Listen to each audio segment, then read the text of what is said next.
Paz do Senhor, meus queridos irmãos, que alegria estar com vocês mais uma vez. Hoje, segunda-feira, dia 30 de março, a última segunda-feira do mês de março.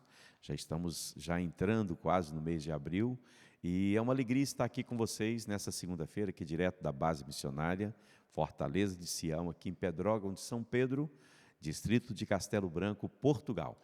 Nós estamos hoje, mais uma vez, aqui para ministrarmos uma palavra dentro do tema Batalha Espiritual, não é? Estamos tratando aqui de alguns temas importantes e hoje vamos falar de um tema que tem mexido forte comigo, que é quando o invisível se torna campo de batalha.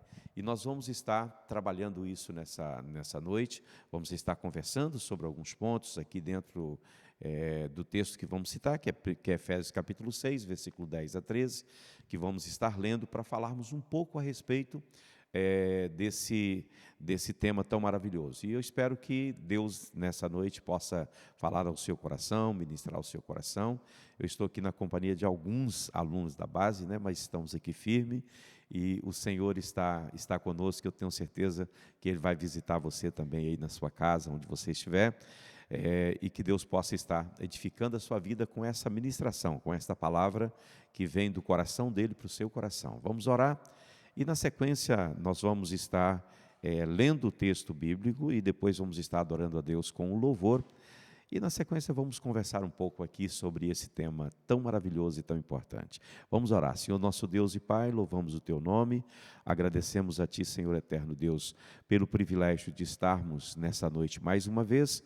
Estamos aqui, ó Deus, dentro desta ministração, ministrando a Tua palavra, falando sobre a realidade da batalha espiritual, dentro desse tema hoje, Deus, que é um tema importantíssimo, e eu peço que o Teu Espírito Santo trabalhe em cada coração, em cada vida, para que a compreensão desta mensagem, desta verdade, possa chegar com clareza e nitidez ao coração de todos aqueles que ouvirem receber essa palavra.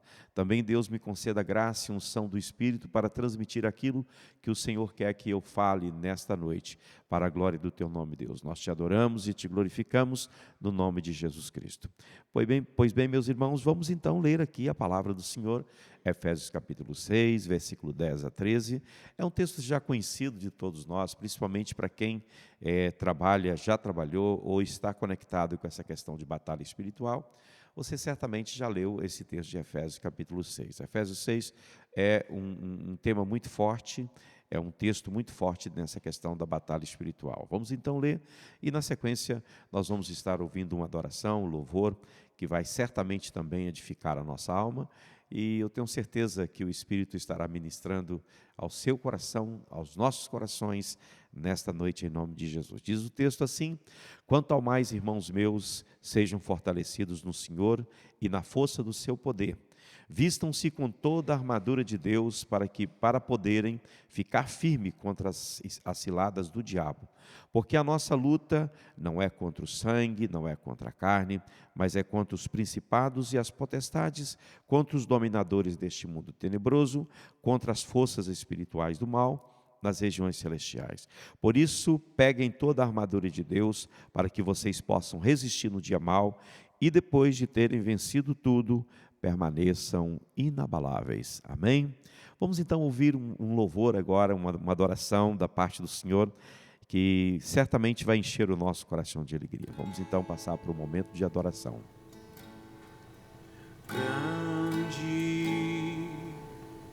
é o Senhor e muito digno de louvor, na cidade do nosso Deus, o santo monte. A alegria de toda a terra.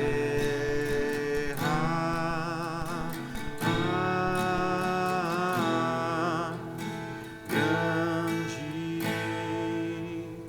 é o Senhor em quem nós temos a vitória e que nos ajuda contra o inimigo.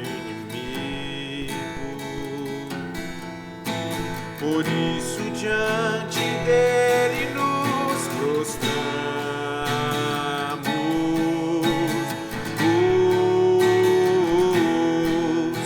queremos Queremos o teu nome engrandecer e agradecer-te por tua obra em nossas vidas. Confiamos em teu infinito amor, pois só tu és o Deus eterno sobre toda a terra e céu.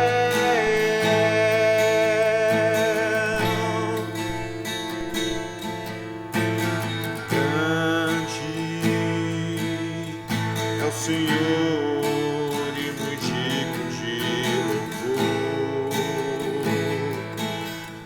na cidade do nosso Deus, o santo monte, a alegria de toda a terra.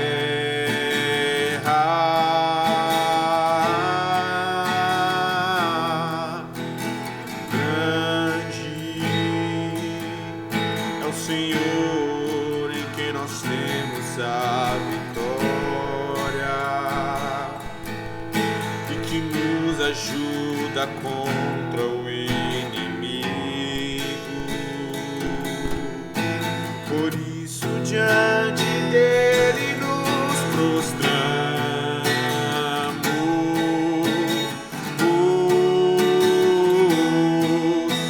Queremos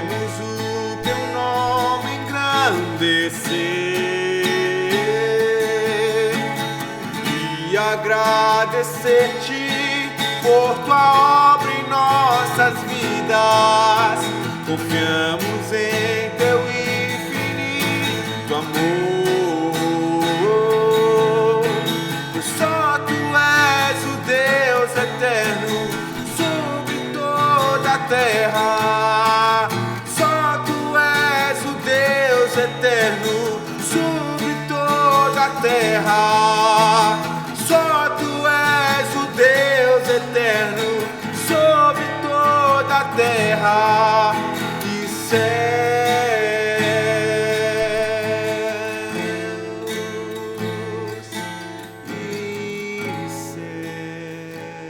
Estamos de volta, meus irmãos, dentro desse tema maravilhoso, quando o invisível se torna campo de batalha. É um tema preciosíssimo e eu quero começar já introduzindo aqui para nós, falando sobre duas coisas que precisamos ter quando pensamos em batalha espiritual, que é o equilíbrio e a profundidade. Quando falamos de batalha espiritual, precisamos fugir de dois extremos. Quais são os dois extremos principais? Primeiro, é ignorar o mundo espiritual. Nunca devemos ignorar o mundo espiritual, porque todos os comandos que comanda as coisas que acontecem aqui neste mundo estão exatamente nas regiões celestiais. É de lá que parte todo o comando. As coisas que acontecem aqui já aconteceram ali, não é? Então, nós precisamos estar atentos a isso e jamais ignorarmos o mundo espiritual, porque ele é real, não é? E ele é ativo e atuante. A segunda coisa que devemos evitar quando tratamos dessa questão de batalha espiritual, que é exatamente os exageros sem base bíblica. Há muitas coisas que é falado dentro dessa questão de batalha espiritual, que são exageros e não têm fundamentação nas Escrituras. Então, a nossa base, ela deve ser sempre as Escrituras. A Bíblia tem que ser o fundamento de quem quer que seja que queira trabalhar na área de batalha espiritual, porque ela é que é o manual que nos ensina como avançarmos, né? E como tratarmos esse tema, que é um tema tão delicado, é um tema tão complexo, é um tema que muitas vezes tão esquecido na igreja também. Então, quando falamos, quando olhamos para essa questão de batalha espiritual, o Novo Testamento ele revela para nós algo muito claro, que o mal espiritual ele é real, ele é organizado e ele é ativo. Então, o sistema do mal ele é muito bem organizado. Às vezes nós achamos que na casa do inimigo e lá na sua estrutura, o cérebro onde ele trabalha todos os ataques que ele lança contra as pessoas, é uma bagunça, é uma desorganização. Não, senhores. O mundo espiritual ele é muito real, ele é organizado ao extremo e ele é também ativo.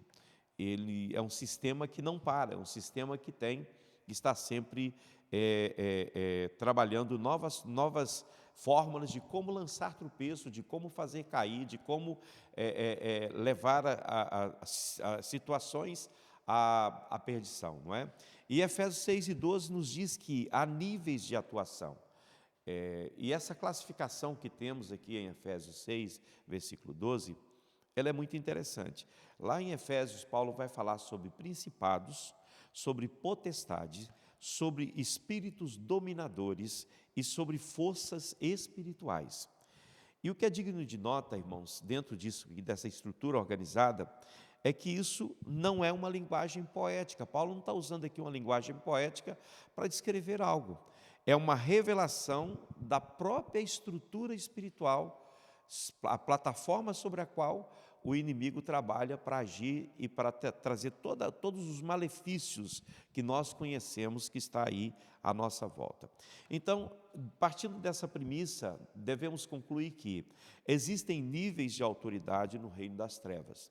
As coisas não são assim desorganizadas. Há uma hierarquia no mundo das trevas. À medida que avançamos na percepção das Escrituras, percebemos que os termos demônios, espíritos malignos, anjos caídos, aponta para uma realidade organizada, uma realidade complexa, não é uma realidade simples. Não se entende o mundo espiritual assim de uma forma simples.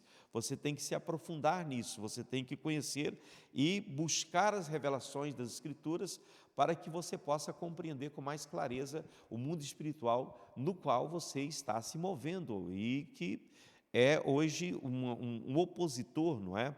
Porque a obra do Senhor tem avançado, mas não sem resistência. Isso que resiste a obra do Senhor, que resiste o avanço da obra do Senhor, são forças espirituais muito bem organizadas. Agora, às vezes eu vejo, igrejas, sistemas e movimentos que querem avançar sem uma organização, sem montar uma estratégia, sem buscar orientação ao Espírito Santo, sem buscar uma orientação na palavra de Deus, sem ter uma vida consagrada, uma vida de oração. Então, precisamos acordar para essa realidade. O nosso adversário, ele não é um adversário despreparado, ele não é um adversário que age de qualquer maneira, ele é muito bem organizado e estruturado. Então, podemos discernir, pelo menos, diferentes categorias de atuação aqui dentro desse texto de Efésios, capítulo 6, versículo 12. Algumas categorias importantes. Primeiramente, nós temos espíritos que são espíritos que têm atividade livres, não é? Partindo do entendimento desse texto, existem espíritos que têm a sua atividade livre. Eles tanto podem atuar nas regiões celestiais, como eles podem atuar num plano terreno, num plano humano, não é? Eles podem, inclusive, até mesmo possuir pessoas, possuir corpos, não é? Influenciar pessoas e podem oprimir e até habitar dentro das pessoas.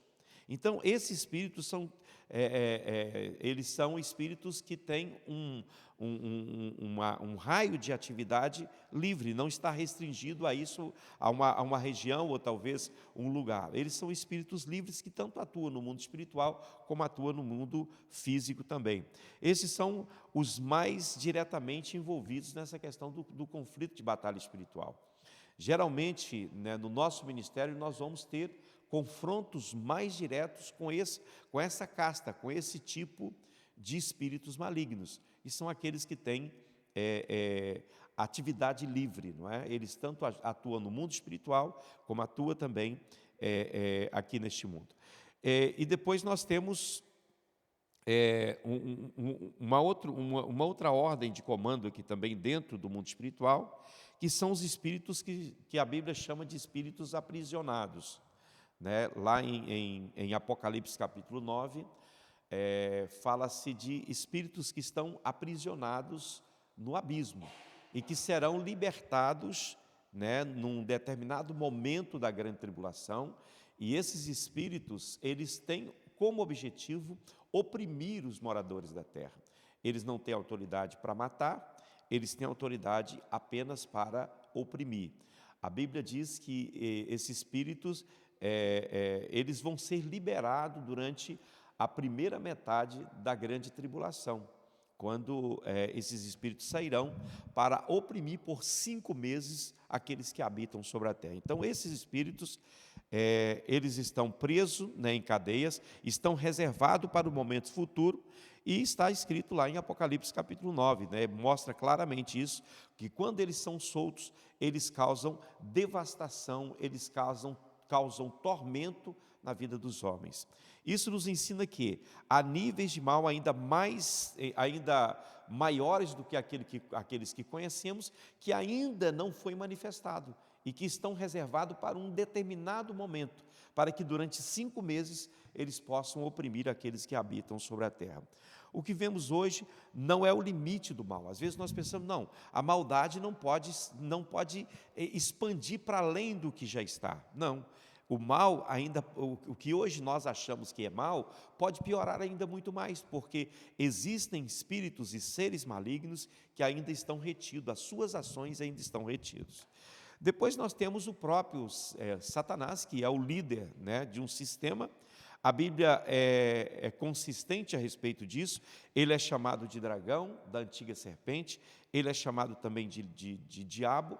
A Bíblia diz que ele lidera um sistema, lidera um reino muito bem organizado, ele tem um exército que trabalha e que é controlado por ele, e ele não atua sozinho, ele é um governo, ele é o cérebro que está por trás de toda a maldade que acontece neste mundo. O seu objetivo é muito claro. Qual é o objetivo de Satanás e de todos os seus demônios? É enganar, é resistir a Deus e atacar o povo de Deus. Então, essa é a missão dele. Então, ele tem um sistema organizado que trabalha exatamente dentro disso, para enganar as pessoas, resistir tudo aquilo que é de Deus, tudo aquilo que se nomeia, tudo aquilo que tem o nome de Deus, ele vai resistir. Por isso eu sempre falo aqui com os alunos da base, e nas minhas pregações também eu falo, o seguinte, que quando uma obra é do Senhor, ela tem que ter oposição. A oposição é algo muito natural para quem está fazendo a obra de Deus. Então, nós não devemos estranhar as provações, os embates, os confrontos que muitas vezes a gente tem na nossa caminhada aqui, quando nós desenvolvemos um projeto para Deus, porque isso é perfeitamente natural. O inimigo é o nosso adversário. Ele resiste tudo aquilo que é de Deus, tudo aquilo que tem o nome que leva o nome de Deus sobre si. E também, claro, nós como povo de Deus somos atacados por essas forças. Somos muitas vezes confrontados com esses poderes e temos que, claro, resistir, conforme Paulo vai dizer nesse texto de Efésios, firmes na fé, sempre firmes na fé, manter firme, havendo feito todas essas coisas, disse Paulo, então estejam firmes, e aí ele vai dizer, vai colocar toda a armadura de Deus para a gente, que é o que exatamente nos mantém em firmeza aqui. Então, também podemos ver dentro desse texto uma estrutura de comando espiritual. Como é que funciona esse negócio? Efésios 6 apresenta uma hierarquia maligna, uma hierarquia espiritual maligna. Primeiro nós temos os principados, que são influências territoriais. Aqueles demônios que atuam em territórios, são aqueles demônios territoriais. Depois nós temos, um pouco acima, nós temos as potestades, que são autoridades delegadas. São autoridades que receberam autoridade para fazer e para exercer a função que eles exercem. Depois nós temos os dominadores, que é um sistema de influência que trabalha por todo o planeta. E depois nós temos forças espirituais, que é exatamente o ponto de ação direta, não é? Então começamos com principados, depois com potestades, depois com dominadores e com forças espirituais da maldade, que é exatamente aquela força de ação direta, que atua diretamente aqui nesse mundo. Isso aponta para uma guerra que envolve o quê? Indivíduos, cidades e culturas. Por trás de toda a mazela que vemos no mundo, está um sistema organizado maligno que tem trabalhado para trazer todos esses males que têm assolado os homens principalmente nesses últimos dias. Mas em toda a história do homem aqui neste mundo, essas forças estão aí, têm trabalhado contra, não é? Aqui eu quero trazer a primeira ativação que temos que fazer, uma vez que estamos dentro de um conflito, de uma batalha. A primeira ativação que temos que fazer aqui, nós devemos ativar a nossa consciência espiritual. Isso é necessário. Cada crente, cada obreiro, cada pastor, cada servo de Deus, cada serva de Deus, precisa ativar a sua consciência espiritual. Temos que estar consciente de quem somos, onde estamos e o que estamos fazendo e para onde estamos indo. Temos que ter uma consciência clara de Deus, quem Ele é e como Ele age, não é? E temos também que ter uma consciência clara do adversário, do inimigo que nós defrontamos na nossa caminhada, na nossa trajetória aqui neste mundo. Então, antes de avançarmos, nós precisamos aliar o nosso coração. Nós precisamos entrar aqui, eu com vocês, num acordo espiritual, dizendo o seguinte: vamos empenhar, vamos ativar essa nossa consciência espiritual. Vamos manter essa consciência espiritual muito ativa. Por quê? Porque senão não adianta eu estar aqui falando e você estar daí ouvindo, se nós não temos um coração só. Se você acha que essa questão de batalha espiritual é uma coisa que pode ser relegada a segundo plano. E eu venho aqui te dizer, muito pelo contrário, que batalha espiritual deve estar em primeiro lugar no pensamento de pastores, de líderes e daqueles que estão à frente, que lideram algum movimento, algum projeto, algum ministério, algum grupo dentro da igreja. Você precisa levar muito a sério essa questão de batalha espiritual. Então devemos pedir sempre ao Senhor para nos dar discernimento, para nos fazer entender o mundo espiritual, mas claro, esse entendimento não pode vir de qualquer maneira. Ele tem que vir com equilíbrio, ele tem que vir baseado na palavra de Deus, que é a verdade. Não pode ser um entendimento baseado nas minhas emoções, no meu achismo, naquilo que eu penso, na minha experiência, não é? Que muitas vezes a minha experiência é completamente distorcida da palavra de Deus. Então eu preciso basear-me em quê? Naquilo que as Escrituras falam a respeito daquele determinado tema. E já vamos entrar já nas nossas próximas ministrações, vamos começar a falar sobre pontos dentro das Escrituras, pegar alguns textos, alguns acontecimentos onde aconteceu batalha espiritual, ou o inimigo tentou afrontar de alguma maneira alguma autoridade espiritual, algum homem de Deus, alguma mulher de Deus, ou o próprio Cristo. Vamos tentar trazer alguns textos para explicar para a gente exatamente esse contexto que estamos aqui falando. Então, o que devemos pedir ao Senhor dentro dessa questão de desenvolvermos um espírito de discernimento espiritual, desenvolvermos em nós esse discernimento espiritual, o que devemos pedir ao Senhor? Devemos pedir, em primeiro lugar, sensibilidade, irmãos. Porque o que falta em nós, muitas vezes, é sensibilidade para compreender o que está acontecendo à nossa volta. Nós tratamos tudo como sendo muito natural. Às vezes, algo que é uma afronta clara do inimigo, nós tratamos como sendo uma coisa natural que acontece, não é? Outra coisa que precisamos pedir, e isso é muito importante, é proteção espiritual. Nós precisamos de proteção, nós precisamos primeiro de estar debaixo da cobertura do sangue de Cristo, mas também precisamos ter uma cobertura de oração, intercessores. Se você está envolvido num projeto de batalha espiritual, você precisa de intercessores, você precisa de pessoas que estejam cobrindo você de alguma maneira. Então precisamos sim da proteção de Deus, mas precisamos também de cobertura espiritual, de homens de Deus, de mulheres de Deus, que são intercessores, são mulheres e homens de oração, que possam orar por nós para sustentarmos nessa nossa caminhada. E também nós precisamos ter entendimento bíblico, e é claro, o entendimento bíblico vem primeiramente da ação do Espírito Santo na palavra, mas para que o Espírito haja na palavra, você precisa conhecer a palavra, você precisa ler a Bíblia, você precisa pegar aqueles pontos onde fala de batalha espiritual e procurar, dentro desses pontos, com a ajuda do Espírito Santo, entender o que Deus quer dizer para você, o que Ele quer ensinar para você a respeito de batalha espiritual. Avançando então para o ponto 2, dentro daquilo que estamos falando, o conflito cósmico, uma realidade bíblica.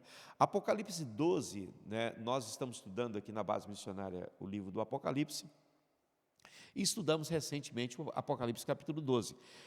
O Apocalipse 12 nos apresenta um quadro profundo aqui.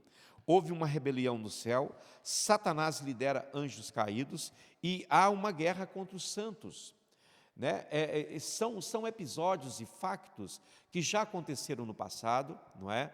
Quando Satanás cria uma rebelião no céu e ele é lançado de lá, e ele leva com a sua cauda, conforme está escrito em Apocalipse 12, 1/3 das miríades celestiais. Ele lidera essas miríades hoje como um exército bem organizado contra o povo de Deus, e ele faz guerra contra os santos. Está claro em Apocalipse 12, não é? Ele faz guerra contra aqueles que são eleitos de Deus.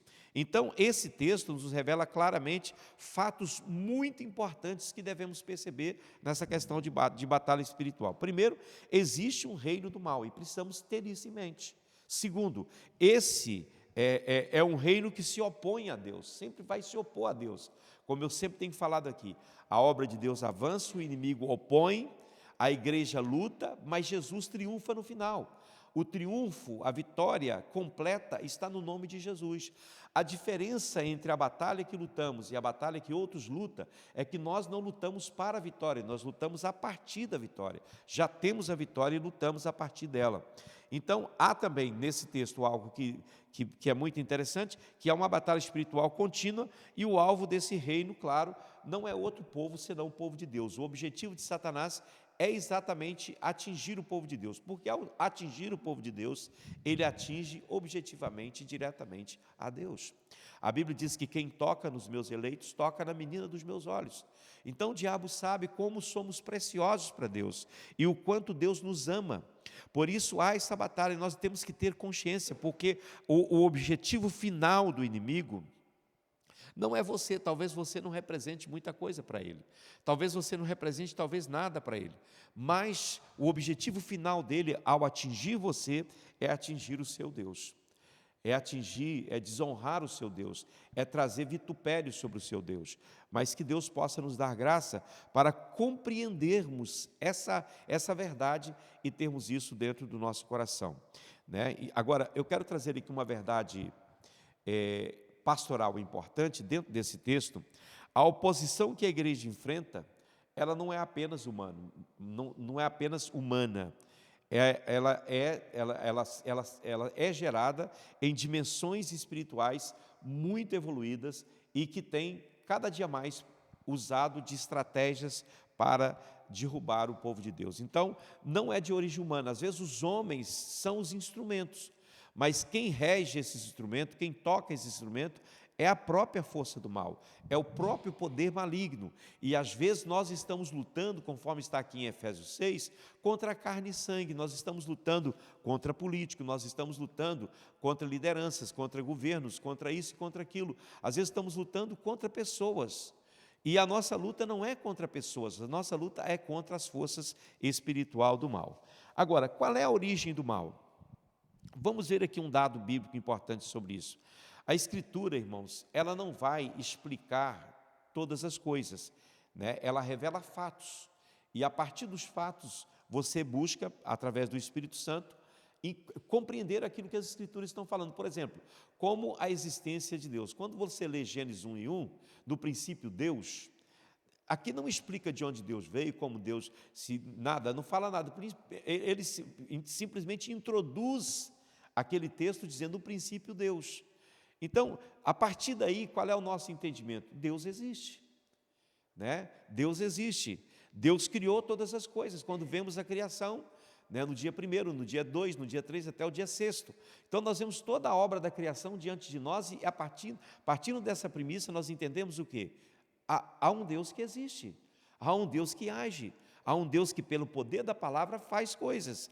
Mas a mesma Bíblia que fala, e não dá muitos detalhes a respeito desse Deus, ele também revela e fala dos anjos caídos, fala dos poderes que entraram em rebelião contra Deus e que foram destronados dos lugares celestiais, que foram mandados embora do próprio céus. Não é? Então, nós devemos, mesmo que não tenhamos textos que vai aprofundar para dar-nos a origem do mal e de onde o mal veio, não é? Porque a gente sabe que o mal é a deturpação do bem, porque Deus, ainda que a Bíblia diz, não é, que Deus criou o mal, não é? Porque quando a palavra do Senhor diz que Ele criou o mal, é a mesma forma quando a palavra diz que Deus criou aquele ferreiro que sopra a brasa, que prepara a ferramenta. Né? Aquele ferreiro que está descrito em Isaías 54, nada mais é do que Satanás. Então, quando Deus está dizendo assim, não, eu criei aquele ferreiro, ele assopra a brasa, ele prepara uma ferramenta para levantar essa ferramenta contra os meus. Então, eu o criei, eu tenho poder de controlá-lo. Eu tenho autoridade sobre ele, ele é criatura. Então, quando a Bíblia diz que Deus criou o mal, não que o mal estivesse no pensamento de Deus, mas o mal nada mais é do que a deturpação do bem, não é? E vemos isso de forma explícita na palavra de Deus.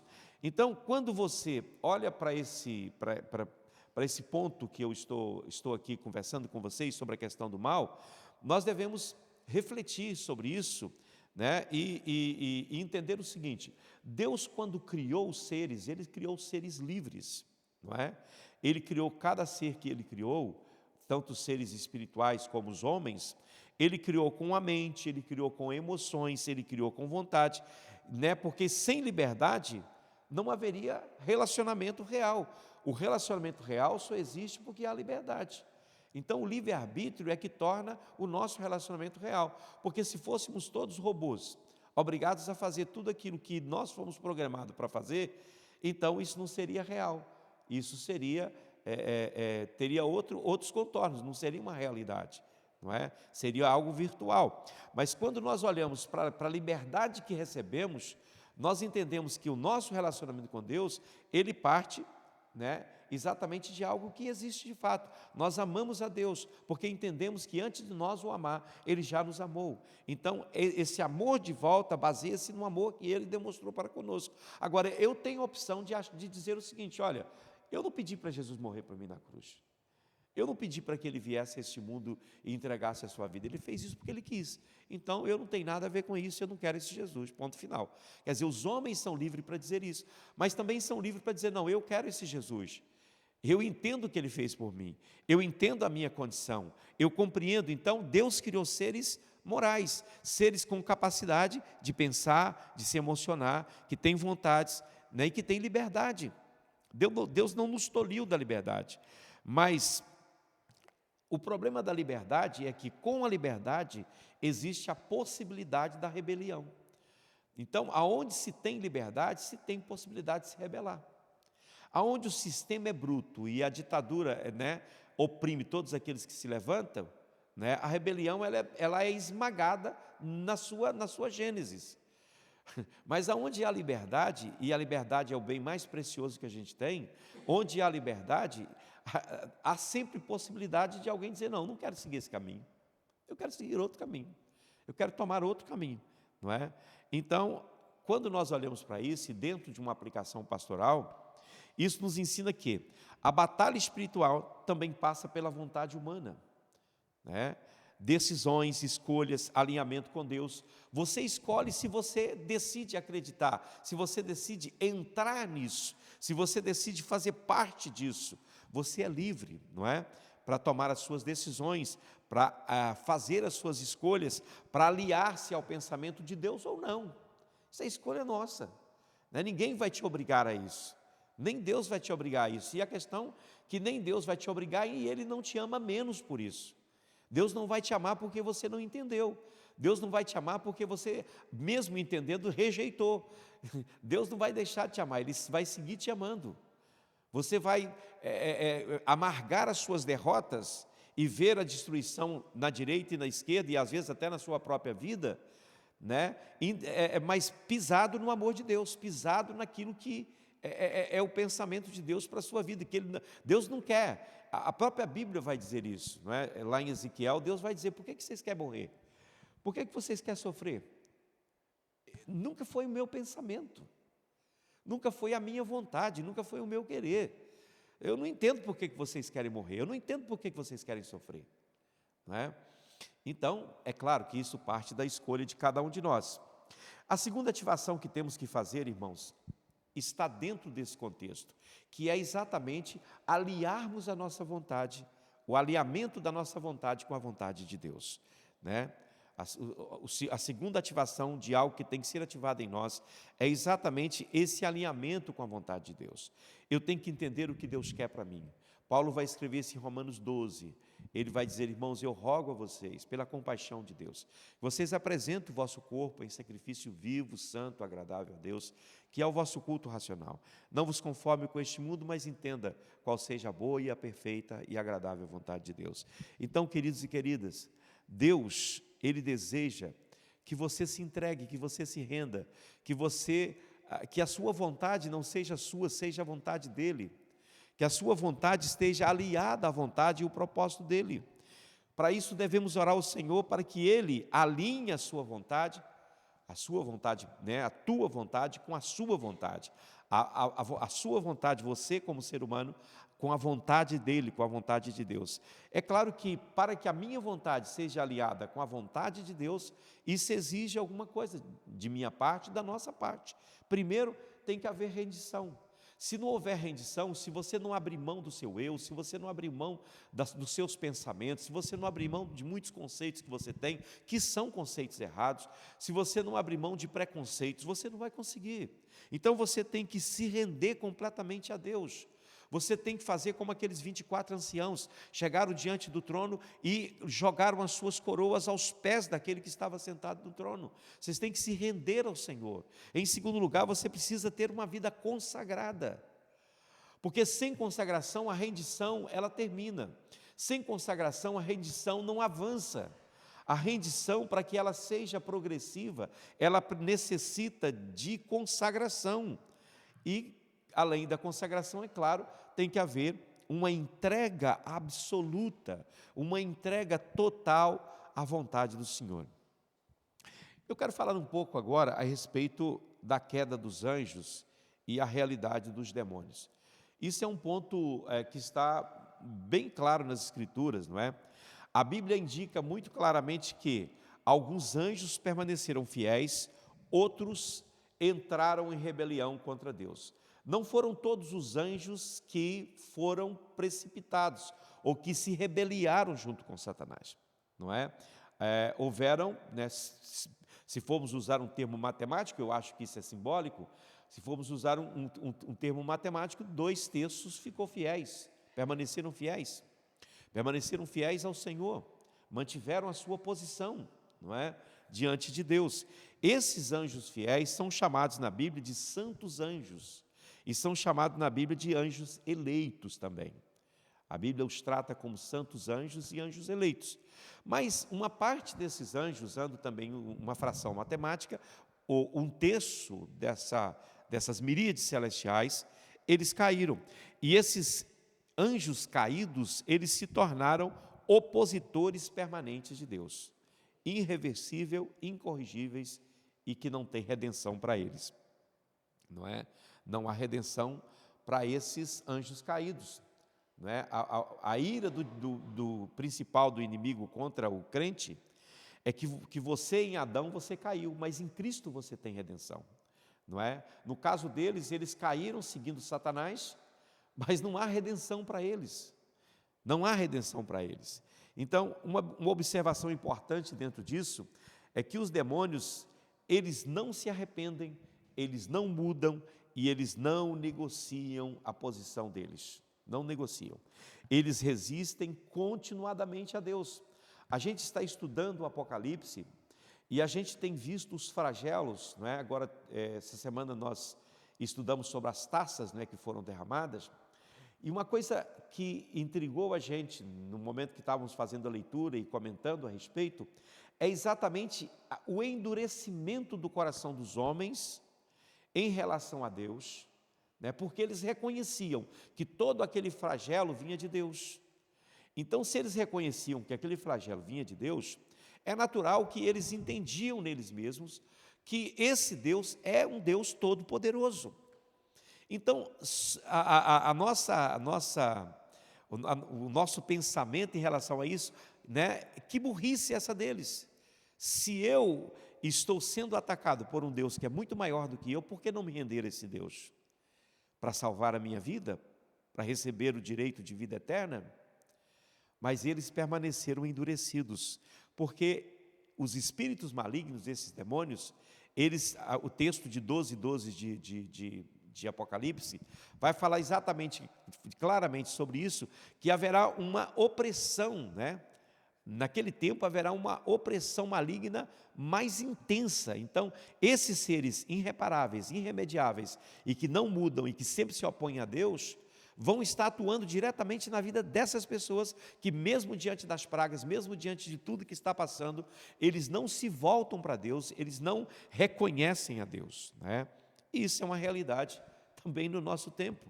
Eu vejo pessoas que, mesmo em meio ao sofrimento, mesmo em meio à dor, eles preferem seguir a besta, seguir o falso profeta, seguir o anticristo. Ah, pastor, mas já estamos na grande tribulação? Não, não estou dizendo isso. O espírito deles já atua no mundo, né? O espírito do anticristo, da besta, do falso profeta, já está no mundo, já está atuando no mundo. O mal já está aí, não é? Agora, dentro da experiência humana, existem dois tipos de mal. Existe o mal moral e existe o mal natural. Vamos falar um pouco sobre isso aqui, né, dentro dessa ministração. A queda, ela trouxe consequências terríveis. Não só consequências morais, mas também consequências naturais. A queda, ela atingiu não só o ser humano na sua condição espiritual, na sua condição de adorador de Deus, que eles agora estão afastados de Deus e não podem adorar a Deus, mas atingiu tudo aquilo que está no entorno do homem. Toda a criação, Paulo vai dizer isso em Romanos, que toda a criação igualmente geme esperando o dia da redenção. Então, o mal moral é resultado de quê? É resultado das escolhas que os nossos pais fizeram, Adão e Eva, né? Eles escolheram o pecado, escolheram a injustiça, escolheram a rebelião. Deus disse claramente, não coma do fruto desta árvore. Pode comer de todas as árvores, menos dessa. Mas eles, enganados pela serpente, enganados por Satanás, eles pegam isso de uma forma voluntária, né? Eles escolhem pecar, porque Eva, inclusive, fala com a serpente que Deus havia dito para eles nem não comer daquele fruto, e nem tocar naquele fruto, e nem olhar para aquele fruto, não é? Então ela tinha consciência de que aquilo era um erro, mas ela escutou a sedução do pecado. E então, por conta disso, houve aqui uma queda moral, não é? O resultado é exatamente isso: pecado, injustiça e rebelião. Mas há também o mal natural, que afeta a criação, o sofrimento, as doenças, não é? Que não existia antes da queda, todo o sofrimento, toda a dor, a morte, a desordem, o caos que nós vivemos hoje. Então, quando nós olhamos para Romanos capítulo 8, nós vemos uma declaração forte aqui em Romanos 8. Paulo vai dizer que toda a criação igualmente geme. Isto mostra que o pecado afetou toda a realidade, não apenas o ser humano. Afetou tudo aquilo que está no entorno do homem, todo o seu habitat foi completamente, né, afetado pela queda.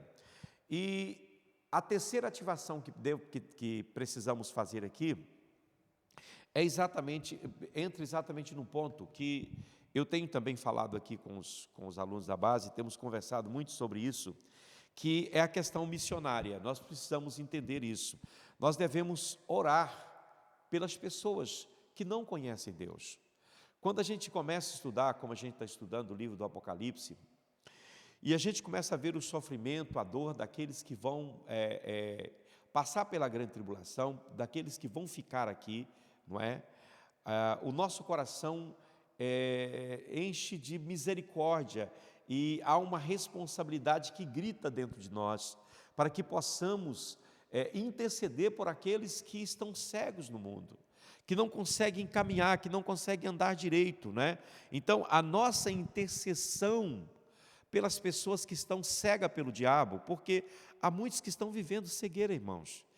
Se você ler o capítulo 4 de 2 Coríntios, versículo 4, você vai ver que o evangelho ele tem dificuldade de chegar em algumas pessoas, porque o Deus deste século, que é Satanás, ele cegou o entendimento dos incrédulos para que sobre eles não resplandecesse a luz do evangelho. Há muitas pessoas que você precisa, para que a alma deles seja salvo, travar uma batalha espiritual. Essa pessoa talvez pode estar dentro da sua casa, pode ser o seu filho, pode ser o seu parente, pode ser os seus pais, pode ser alguém muito próximo de você, que estão vivendo uma vida no pecado, completamente fora de Deus. E você precisa entrar em batalha por essas pessoas, não é? Orar por pessoas que estão sofrendo, orar por cidades que estão sendo assoladas, orar para que haja restauração. Nós estamos no ano da restauração aí, não é? Agora, queridos e queridas, já estou chegando para o final da minha ministração, mas eu gostaria de dizer uma coisa maravilhosa. Até aqui temos falado de coisas difíceis, mas eu quero falar de algo muito maravilhoso também. Nós temos esperança, há uma esperança escatológica, há uma esperança de um dia tudo isso terminar, toda essa batalha terminar. Não há mal que dure para sempre, não há batalha e guerra interminável. A Bíblia aponta para um fim glorioso, a Bíblia aponta para novos céus, nova terra, a Bíblia aponta para a restauração, a Bíblia aponta para um tempo onde o mal não vai existir, onde o diabo já estará lançado no lago de fogo, onde todos os seus demônios já estarão lá também. O mal será julgado, o mal será completamente dissipado da vida das pessoas, mas dentro disso existe uma realidade muito séria. O juízo final também é uma realidade.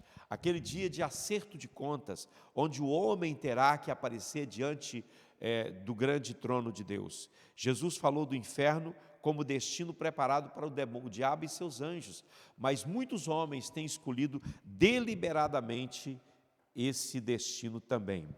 Qual é a responsabilidade da igreja face a toda essa verdade? Diante de tudo isso, qual é o papel da igreja? Primeiramente, discernir com equilíbrio o mundo que estamos vivendo. O espírito de discernimento, o espírito equilibrado diante de todas as mazelas que estão diante de nós. Segunda coisa importante aqui, viver uma vida de santidade. Isso é muito importante, não é? A santidade, ela convém ao povo de Deus. Nós temos que buscar viver uma vida santa, irmãos. Nós vivemos num mundo muito contaminado, num mundo onde o convite para o pecado vem todos os dias, como aquela música que diz, todo dia o pecado vem e me chama. Todos os dias vem o inimigo e me chama, mas você tem que escolher, acolher o pecado ou acolher o Senhor. A escolha é sua, é claro, não é? Então devemos viver uma vida de santidade, resistir ao poder do mal, cuidar, nós como líderes, você como pastor e líder, cuidar do rebanho que Deus te confiou, mas cuidar com zelo, gente, orientando, direcionando, dando palavras diretas e objetivas sobre questões que estamos vivendo nesse tempo, questões fraturantes do mundo que estamos vivendo. Precisamos abrir os nossos olhos para isso e permanecer firmes na verdade, conforme está no texto aqui de Efésios. E por fim, irmãos, a última ativação que devemos fazer em nós é o posicionamento. Nesse texto está claro, Paulo vai dizer, havendo feito tudo, ficai firme. Posicionamento, firmeza, não se deixar levar absolutamente por nada, né? Devemos buscar viver uma vida firme no Senhor, não importa a circunstância, não importa aquilo que está à sua volta, mantenha-se firme, esteja firme no Senhor. Paulo diz, permanecei firme, quando você fizer tudo, fique firme, aleluia, bendito seja o nome do Senhor. Peça a Deus que te dê firmeza espiritual, peça a Deus que dê proteção espiritual para a sua vida, peça a Deus que te dê maturidade espiritual, para compreender aquilo que está no seu entorno, para compreender a guerra que você está metida dentro dela, porque isso é muito importante, queridos. Em nome de Jesus, acorde para essa realidade. E eu quero concluir, irmãos, meus queridos e queridas, eu quero concluir a minha palavra dizendo que a batalha espiritual ela é muito real. Eu tenho dito isso em quase todas as minhas ministrações, mas eu não canso de vos dizer a mesma coisa, se isso trouxer para vocês despertamento, né? A batalha espiritual ela é real, mas não precisamos ter medo, não precisamos nos preocupar, desesperar, como é que eu vou lidar com isso, como é que eu vou lidar com aquilo, não temos que ter essa preocupação, né? Nós somos chamados, acima de tudo, para a maturidade espiritual, Vamos viver a maturidade espiritual, vamos entender quem somos, gente. Nós somos filhos de Deus. A Bíblia é clara, ela diz que maior é aquele que está em nós do que aquele que está no mundo. O diabo que opera aí fora no mundo, ele é muito inferior, ele está debaixo dos nossos pés. Quando temos Jesus, nós somos muito mais poderosos. Paulo diz, tudo eu posso naquele que me fortalece. Se Jesus está em mim, a força dele está em mim, aleluia, eu sou mais que vencedor, né? Então, aqui há um convite à maturidade, né? Por maior que seja a nossa dor, o nosso sofrimento, há sempre uma saída em Deus, né? Há sempre uma saída em Deus. A igreja não foi chamada para viver acuada, assustada, com medo, derrotada. Não.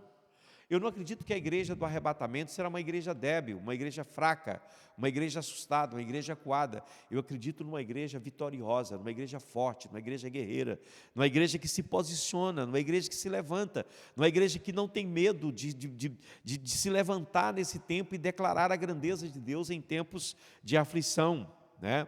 Nós fomos chamados para viver aliado ao propósito de Deus, firmes e conscientes daquilo que Deus tem para nós.